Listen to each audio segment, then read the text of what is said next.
right. Welcome to the first episode of the Ink Drinkers podcast. I'm Mandy. I am a teacher, a book lover, a coffee fiend, as you can tell, Mhm. already drinking some today, and a dog mom. And I'm here with my best friend in the whole world, Leah. I'm Leah. I am a linguist, an aerialist, a fur mom of 3 cats, a dog, and a voracious fantasy nerd. So we have been book besties for what, almost 20 Yeah, years a long since time. like 2008. We met in high school and weren't really close for the first couple of years that we Mm, knew each other, but then really kind of bonded in college, um, especially over books. yes.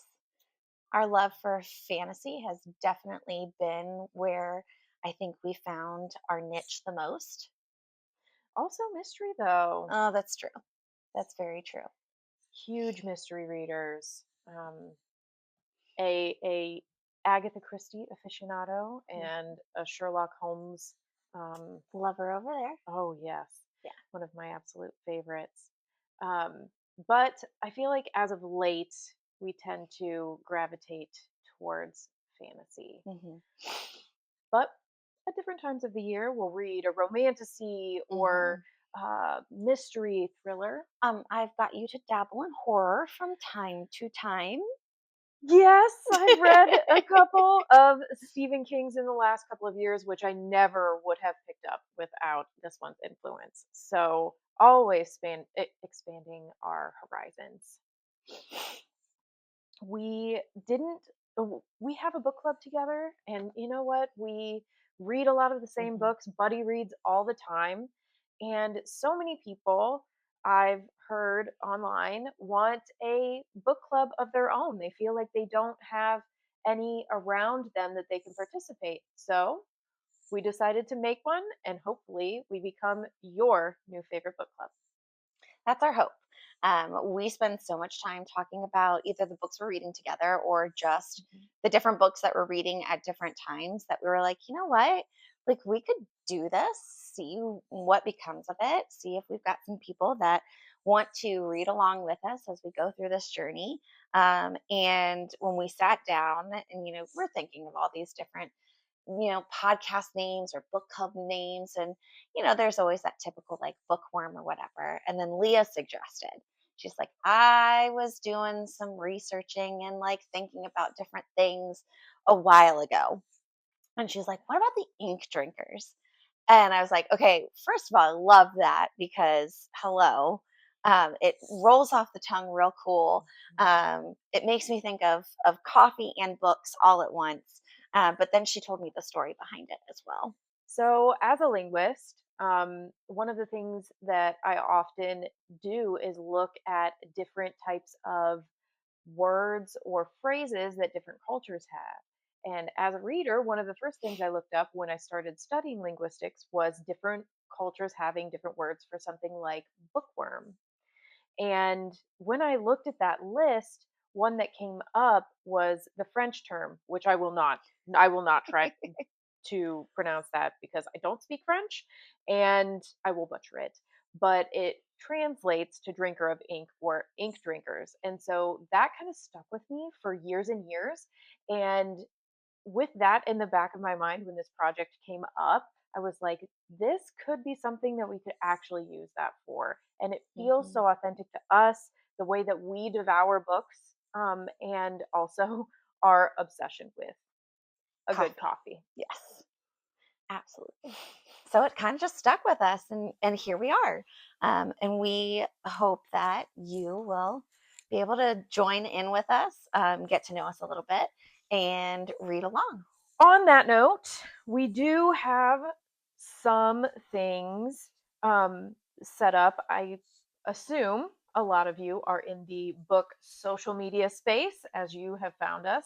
And one of the things that we like to participate a lot in is like the this or that Hmm. trends, especially, you can post them and mark which thing. So we thought we'd do a few of those here just so that you guys could get to know us a little bit better. coffee or tea? Oh, coffee, Yes. 100%. I mean, I'm not a tea. Well, the only tea I actually like is chai tea. okay, I'll give you that. I definitely drink a lot more coffee, but I am known to drink tea on the occasion. Um, my mom will attest to this. She got me an electric tea kettle for Mhm. Christmas, and definitely love to make a cup of hot tea every once in a while. So you never know. Sometimes on the podcast, it might be a tea bag instead of coffee brewing alongside. I'm not gonna judge you. Part of me really wishes I liked tea. Everybody talks about how calming it is, and I need that in my life. Morning reader or night reader? I mm, I'd have to say night reader. I would agree with that. Yeah. I don't often get up and first thing, although, so part of me really like romanticizes getting up with a nice hot cup of coffee and getting in my reading chair with my blanket and getting to like sit down cozy and read in the morning. Um, I also don't think my brain fires that Mm-hmm. early. Yeah. I think a lot of times, because of the schedule of a teacher, That's fair. I do a lot more reading at night, especially during like our school calendar and Hmm. everything. The weekends, if the house is quiet, I am a morning reader more often because the weekends can be busy. Fair. But if I could stay up late and just read all night long, like that's the sweet spot for me is night reading for sure. The one more chapter, 3 a.m. Yes, They that just is got to the me. end and there's only one bed. That is totally me. There have been plenty of mornings where I have gotten to work and I'm like, all right, the hair's in a messy bun and I'm going to teach these kids today. And I stayed up way too late reading. But it's always worth it. It's You know, always worth it. just get that extra shot in your And coffee in the yes, morning. absolutely. All right, when reading, music or silence? So this kind of overlaps with a later this or that. I tend to listen Mm, to my books while I read. So usually it's silence outside of that. Um, if I'm just reading a physical copy, which I have not done in a very long time, um, I would probably have something on in the background, some music. okay. I am similar, even when I'm listening to an audiobook, though. I guess so. I think I would probably say music then, because even when I'm listening to an audiobook, Hmm. I like to have like an ambiance room in the Yeah, me too. background. And Hmm. so, like, there's some sort of like lo fi music, and it's not necessarily for the music, but I want some sort of like visual in the background Hmm. Yeah, versus the room being still. that's fair. My house is never still. I have 4 animals and a very energetic husband. So there's always something going on. I've got just the one animal, and he's usually snuggled up next to me. Oh, So, I'm jealous. Here's a big one. This one's very controversial, and I know where we both stand, but bookmark or dog ear? bookmark, hands down, bookmark, hands down. Yes, bookmark. And generally, I am the nerd that tries to match because I love a bookmark with a tassel or a ribbon, and Mhm, they have to match the cover of the book in some way. mhm. So I have my lovely little collection, Yeah. and I try to get as many colors as I can so that I can match the cover. Well, and you do an interesting thing with your bookmarks too, where you actually have two going in your books. Yep, You find the halfway point I and you do. put one there, and then you use the other one that like marks as you're going.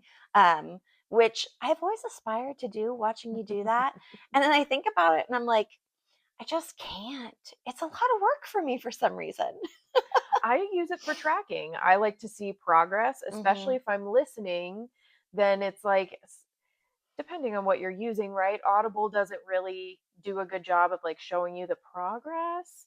Hmm. Libby does Yeah. at the top, it'll show you the percentage. But if I have my physical copy, that's why I like to mark where the middle is. How close am Right. I? Are you a strict follow your TBR or a mood reader? This one's I put in the middle somewhere. Cheater. I know, I know. So let me explain.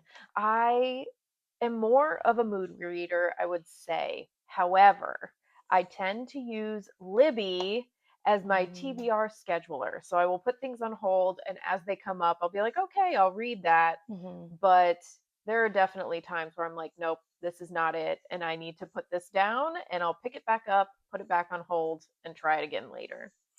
Yeah, I'm a mood reader. I'm a mood reader, and I would love to say I'm a TBR list maker and I follow it. I would love to be that person because I am more of a type A personality. Yeah. I am. I love a Hmm. to-do list. I love marking things off of it. I like being organized. But when it comes to my TBR, I can't do it. Things will pop up on my Libby or I've got the endless thing list on Audible. Hmm. And sometimes they just sit there for a while and I'm like, "You know what? I'm going to have to suspend that hold for a while or send that one back because I'm just not in the mood for it." So, I'm Hmm. definitely a mood reader. Or there's a new release that comes out, and you're like, nope, Yep, I got to read this one now. clear my list. This is the next one. Don't bring up anything else. I totally Yes. get that. Yes. Here's another one that is a little hard to choose. One copy or multiple copies? Okay, so strictly speaking, because you can see behind you, but I'm a one copy kind of girl. There is an exception to the rule, As per usual. as per usual. But if I had to choose one or the other, I am a one copy kind of girl. There are just a few in my collection, very few, but there are a few in my collection that I will collect multiples of. And those are like my favorite books in the world.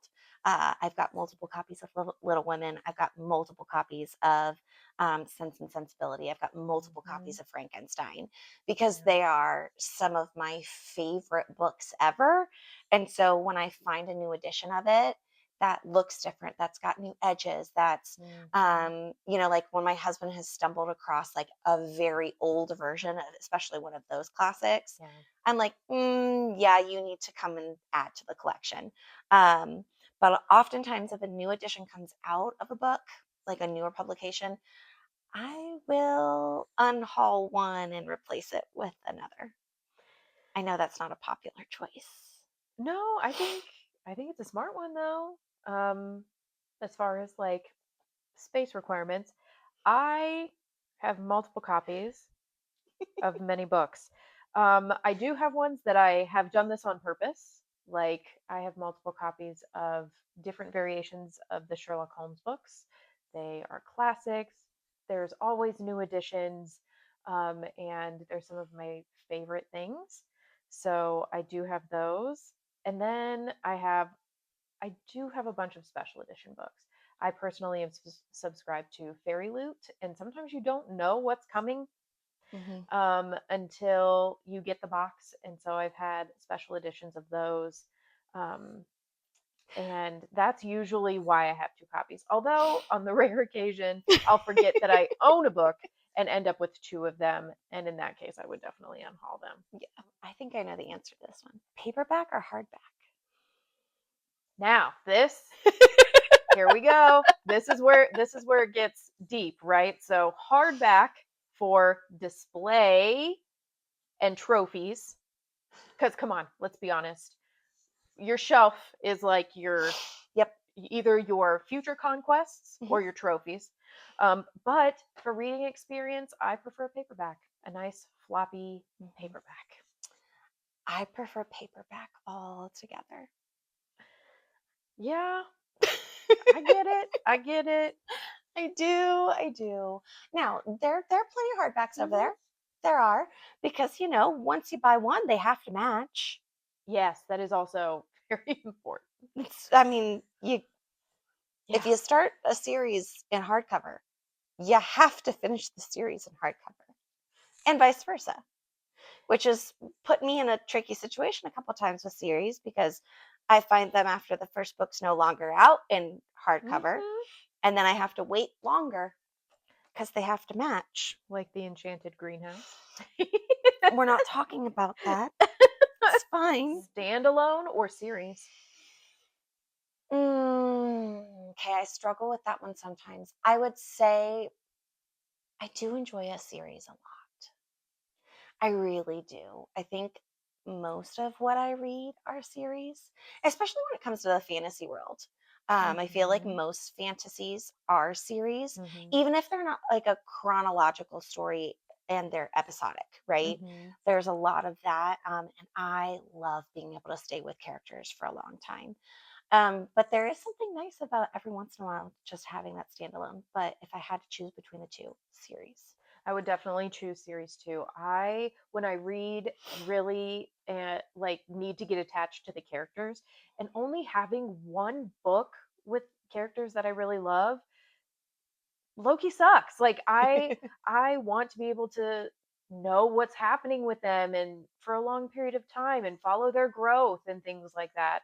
I do love this new trend that we've seen in the last year, 2 years, 3 years of having these episodic series that aren't, you could read them as standalones, but they have, Mhm. you have the first book that has a set of main characters, and then the next one is side characters from the first book, and you still Yes, get to see everyone and their world, but they each have their own story. And so I've for really enjoyed sure. that in the last year with, like, what have we read?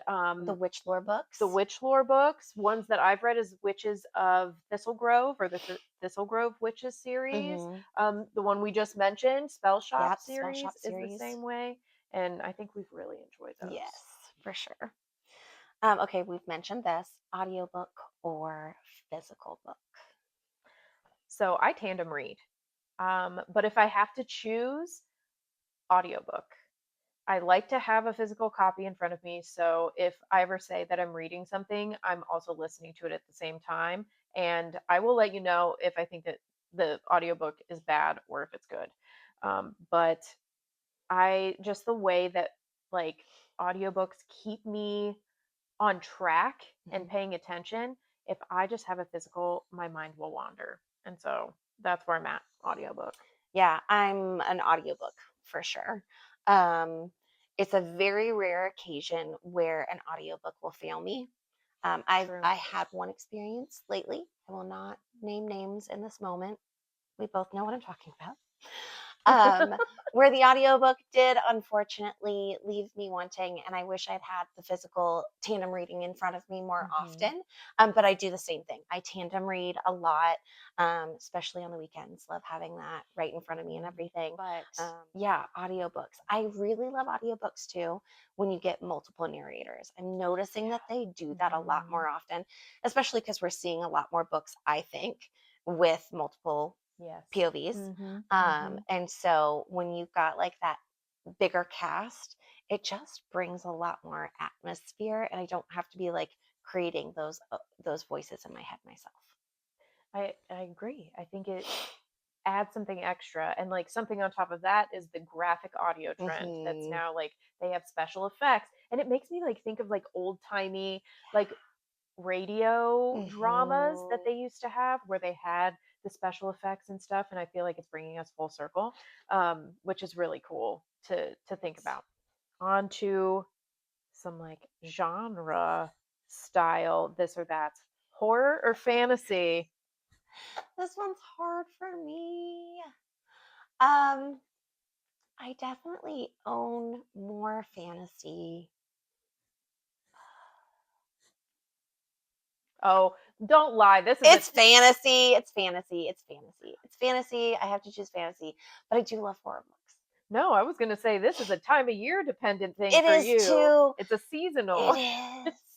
It is. But um I do love fantasy more. But if you can find me a good horror book, if you can find somebody that can write the way Stephen King, if you can find somebody that can write the way Stephen King can write, you let me know because he is phenomenal, hands down one of the best horror writers out there, if not the best. Well, he's the main guy, right? Yeah. That's who everybody wants to be in horror. Yes.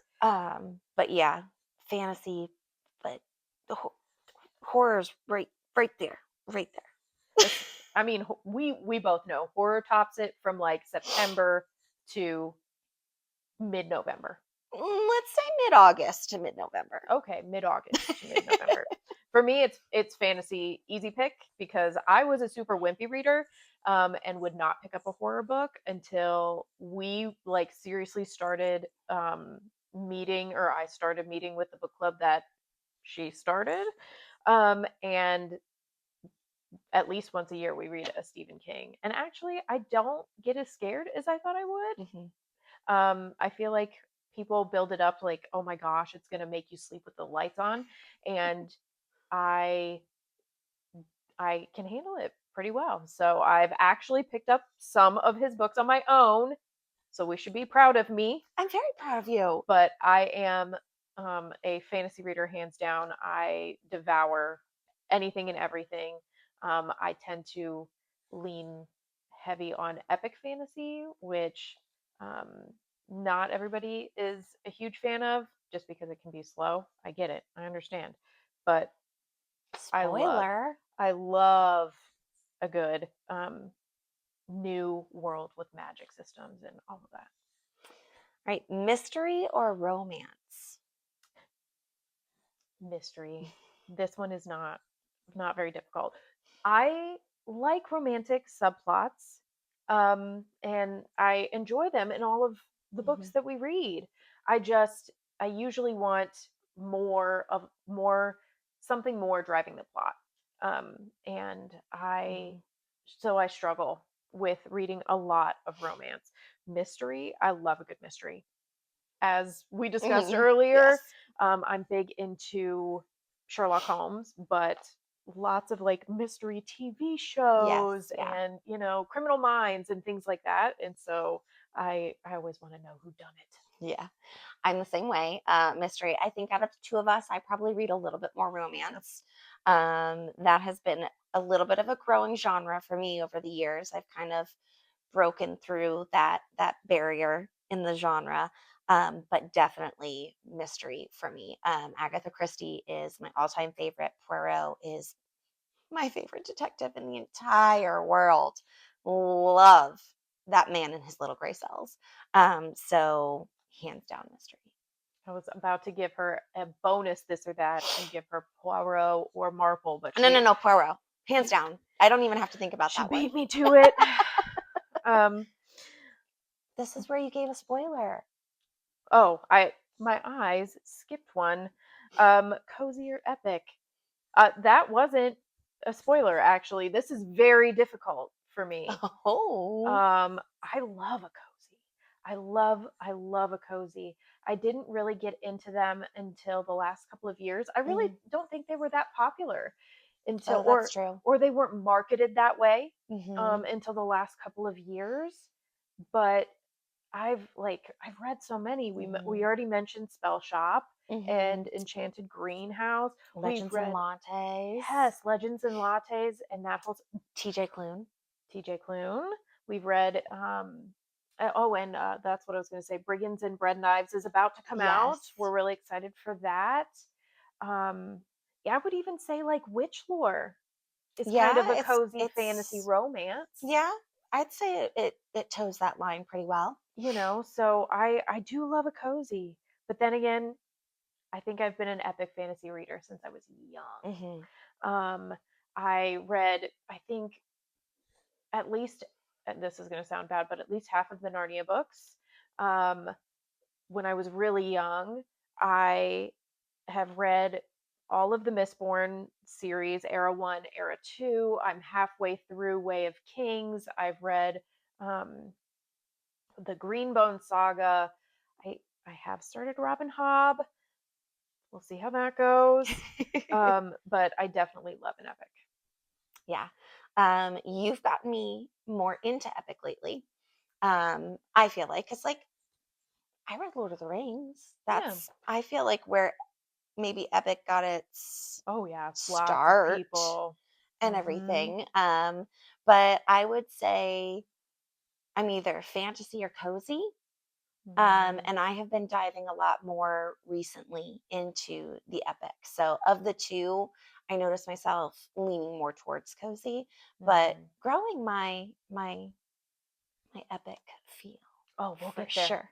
We'll get there. Believe me, I strong arm her into many a book.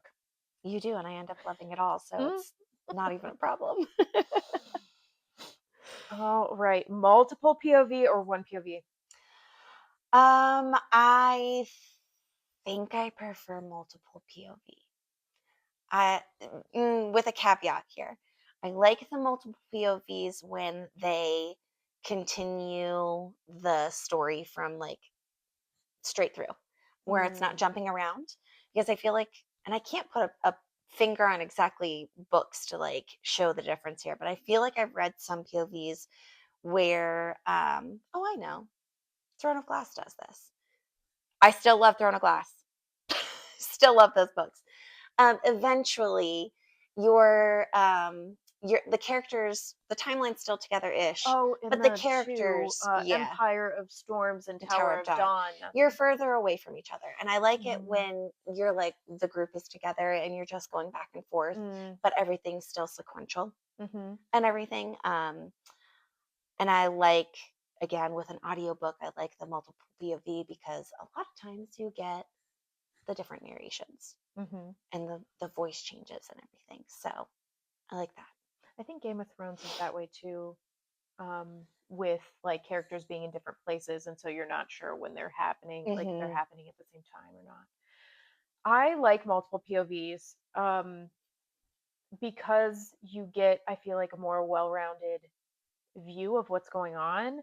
But also with one POV, you can also have an unreliable narrator, which I think is also fun. I would lean more towards multiple POV though, just because I like seeing different characters' perspectives. And sometimes you, especially in some of the things we've read lately, we don't, you're kind of like guessing, is this the way this person actually is, or Hmm. just the way that this person perceives them? Hmm. And so that can like either add or take away from the reading experience and the story. Hmm. All right. Spice or no spice? This is probably a big controversial one. I am not a Spice Girl. I mean, I'm like a girl power Spice Girl, but I'm not a very spicy reader. I don't know. It just has never really been my thing. I think that also shows in me like leaning towards like epic or grimdark fantasy books where those don't have as much. Hmm. They're more about like they have like more action sequences and things like that. Um, and so I don't know. I just have never been that much of a spice reader. Um, that doesn't mean I won't read a book that has spice in Hmm. it. I just might not listen to the spice part. I'll take a dash of spice. I don't need it to be, like three chili peppers hot. Maybe like one and a half if we're Mm-hmm. gonna give like a rating scale. Two if we're pushing it. If the scale's a five. Mm-hmm. Okay. I don't mind a little bit of spice in there, but I don't want the spice to be the main focus of the book. Yes. Mm-hmm. So I think, so to balance this out here, I'll say spice. I don't mind Mm-hmm. some spice in the book. Um, but like I said, I don't want the spice to be the main focus of the book. I still prefer the romance to be kind of the subplot and not the main drive and focus of the story.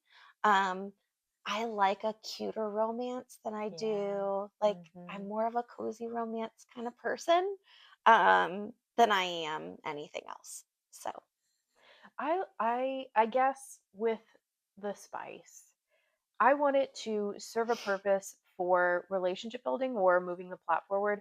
I don't like gratuitous spice or just spice for spice sake. You know what I mean? Like I know there are books like that and I girl, if that's your thing, go for it. Like I'm not judging you.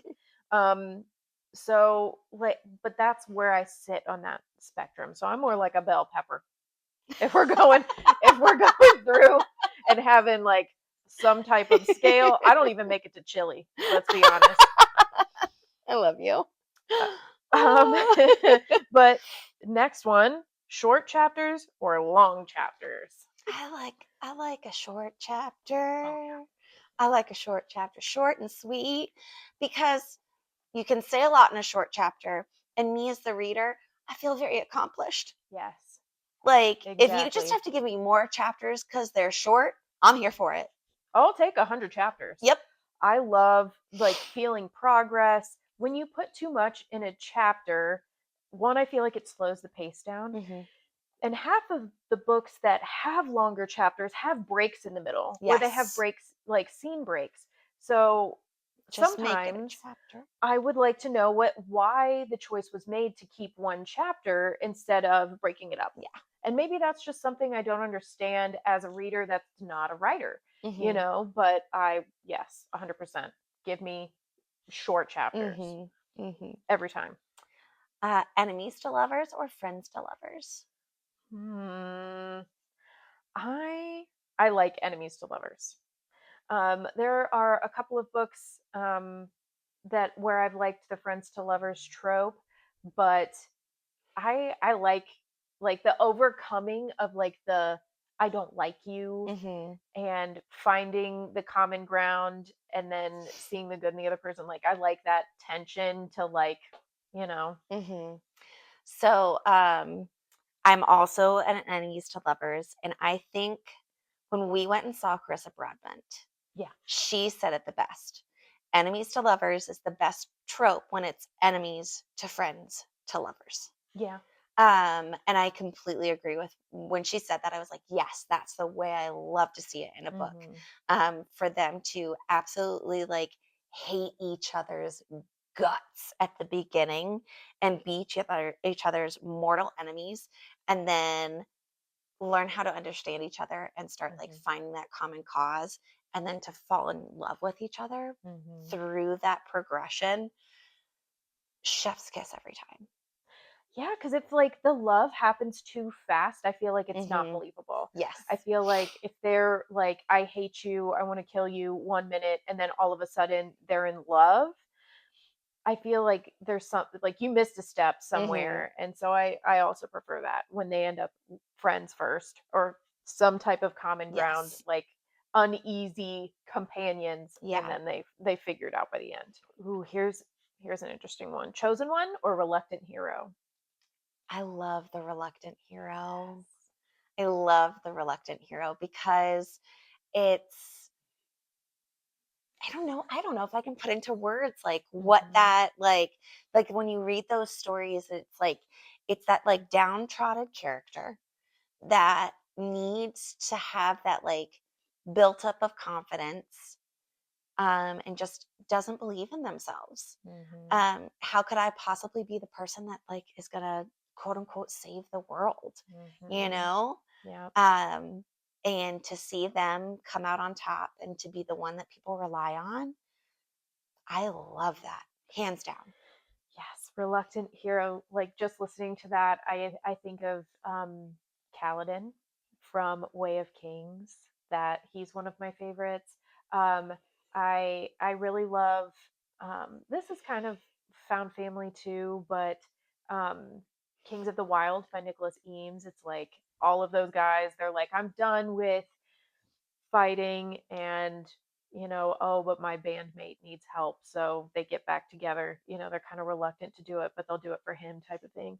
And I always one of my favorites is when I love a grumpy sunshine, and that's Mm, not a spoiler because we actually didn't have that on here, but I love a grumpy sunshine, and I love when you have like a grumpy main like male character that has to protect like a child, and so they're like mhm. super resistant to it, but the kid wins him over. I love that. That's one of my favorite things, and I feel like that fits the reluctant hero. Oh, here's I one. threw this one in here just for you. Fated mates or found family? Um, so I'm gonna just ruffle your feathers. Of course you are. Fated mates. Mm-hmm. Just to ruffle your feathers. Um, I don't know. There's a right way and a wrong way to do fated mates for sure. Mm-hmm. There really is. Is there possibly, an overabundance of fated mates in the fantasy genre at the present, yeah, we could have that discussion.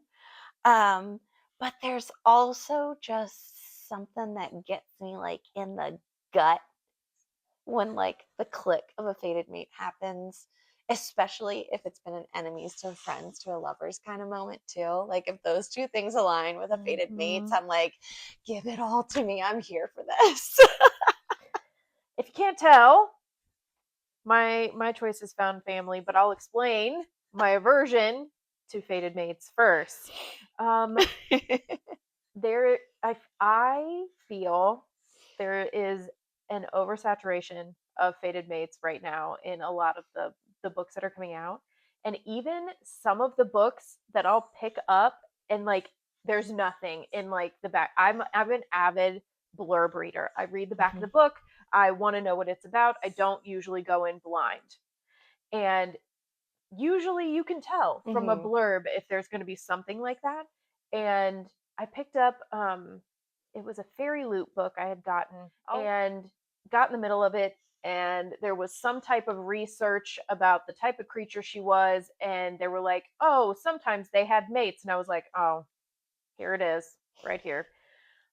I get the concept and I understand how it can be done well. Mhm, However, part of me also thinks it like takes something away from the romance. It's like, oh, there's like this magical force that just says you were supposed to be together.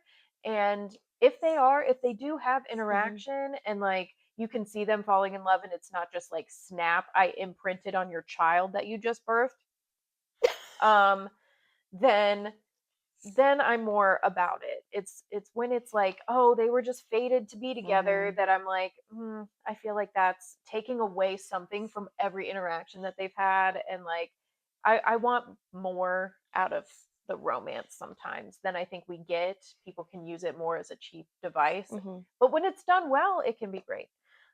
However, back to the best one, found family is my absolute favorite trope ever. Um, I absolutely love seeing a bunch of Yes. misfits like come together and find connection in each other. Books that I think do this well: Six of Mhm, Crows, Mistborn, The Final Empire, the very first book.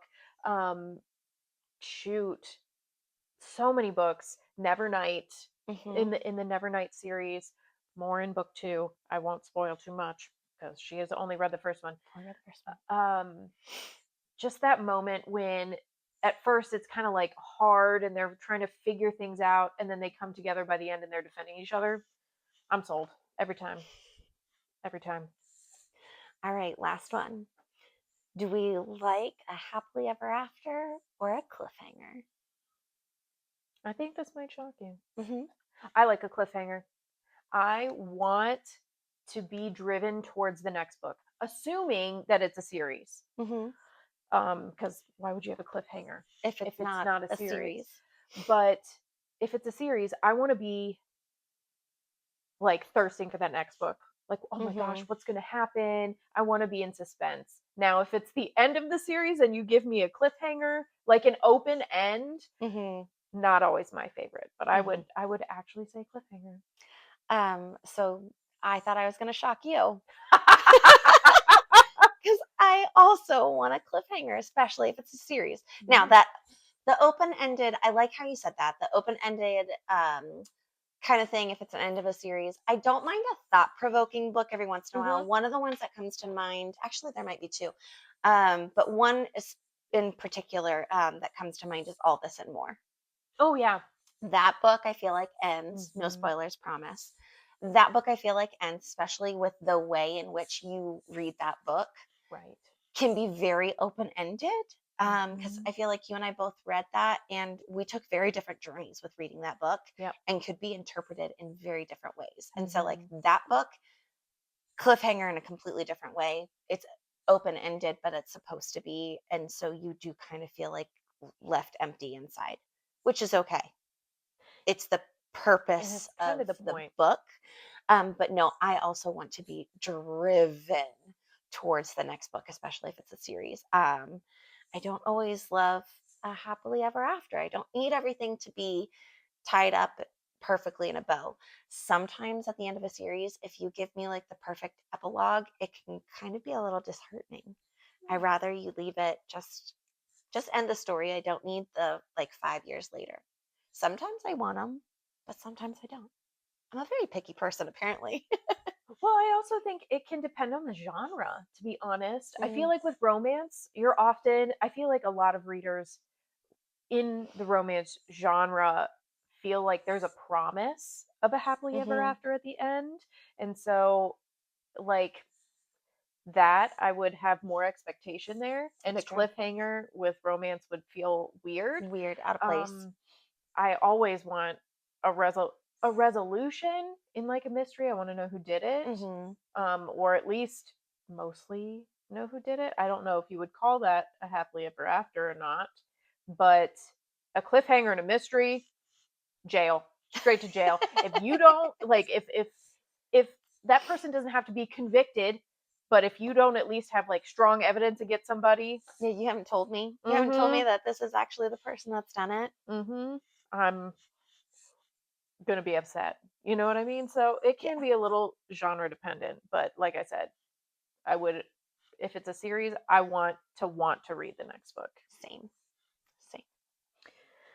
Well, I feel like that hopefully gives you a little bit of an idea of our reading tastes, Mm-hmm. things that we like, our personalities, and kind of maybe a little bit of what to expect as far as books we might pick in the future, in episodes to come.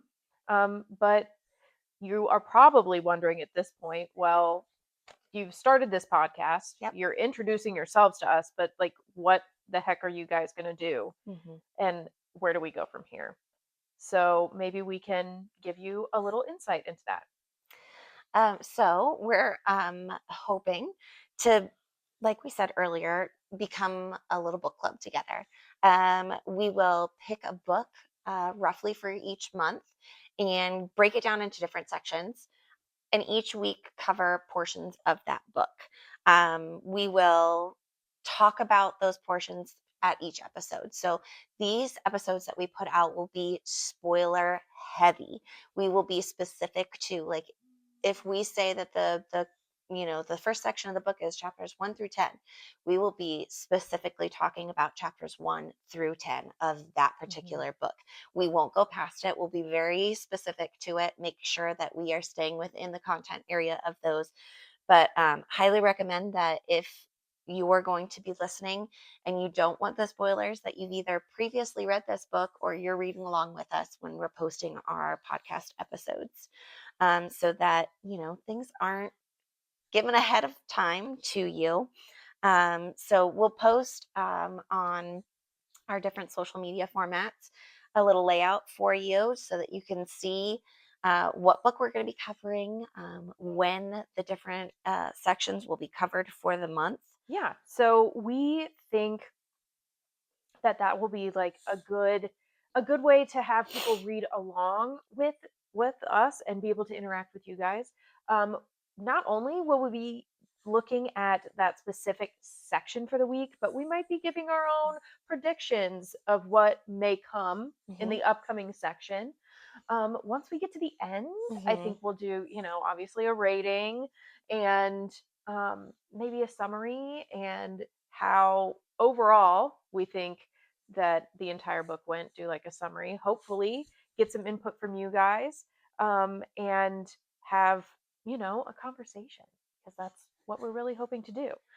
We will also be throwing some fun extras at you from time to time, maybe generating some book club questions in case you want to take this to your own personal book club, fun little playlists for certain book selections as we go along the way, and then some bonus episodes where we might cover some of the, just quickly, some books that we've been reading outside of our book club, here on the Ink Drinkers. Um, Books that we're looking forward to for new releases. Because we're not just reading the one book that we're reading with, like, we wouldn't be ink drinkers No. if we read one book a month. Although, if that's all you can get in and lifes, we totally get that because believe me, it's life and for us too. But constantly reading. We'll keep you guys updated with what we're doing, and maybe out of the books that we're looking forward to, we can maybe post a poll every once in a while, get your guys' input so that you guys can also help us choose our reads and things that you would like to see as we move forward. So we hope that you follow along with us on this journey, become our fellow ink drinkers. You can find us in several different places. We have an Instagram, TikTok, and YouTube channel, which obviously you're already on one of them if you're seeing this If right you're seeing now. this video right now. All of them are ink.drinkers with an S dot pod. And we will have supplemental things like the reading schedules posted on those, as well as maybe some extra bonus videos and pictures, obviously, either on TikTok or Instagram. We hope to see you soon.